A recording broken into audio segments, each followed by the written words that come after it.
কিনাহার মৌসুমী ক্লাবের পুজো পরিক্রমা এবং বিশেষ সম্মাননা প্রদান। বিগ নিউজের পক্ষ থেকে বুধবার সন্ধ্যায় কিনাহার মৌসুমী ক্লাবের পুজো পরিক্রমার পাশাপাশি ফ্লেক্স দিয়ে বিশেষ সম্মাননা জানানো হয় ক্লাবটিকে।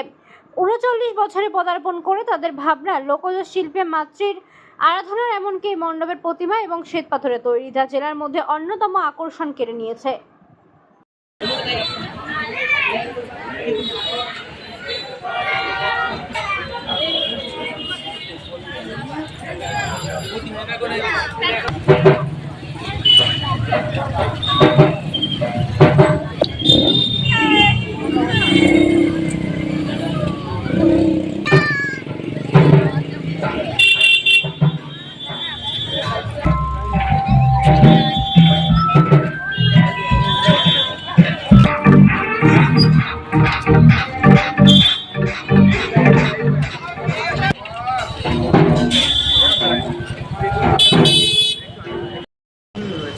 আমাদের এবছর ৩৯ বৎসরে পড়ছে ঠাকুরটা।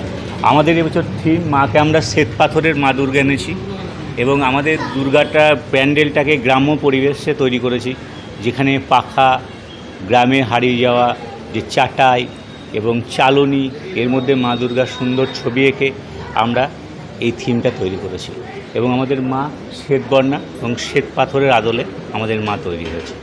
জেলার মধ্যে একটা দেখা গেল আপনাদের পুজো মণ্ডপে এই প্রতিমা শ্বেত পাথরে তৈরি, এবং বিগ নিউজের কাছেও কিন্তু একবার সেরা দর্শকদের কাছে একটা সম্মাননা জানানো হলো, মানে সেরা ঠাকুর হিসেবে। কেমন লাগছে? বিগ নিউজকে প্রথমে আমরা ক্লাবের তরফ থেকে, মৌসুমী ক্লাবের থেকে অনেক ধন্যবাদ জানাবো আমাদেরকে এত বড় একটা সম্মান দেওয়ার জন্য।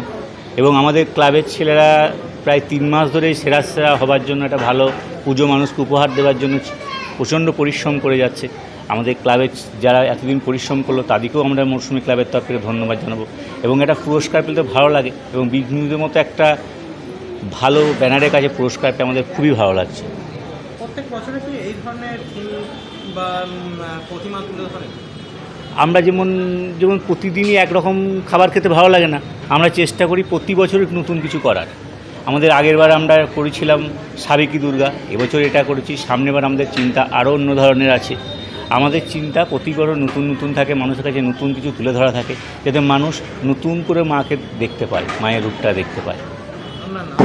আমার নাম সৌমেন চ্যাটার্জি।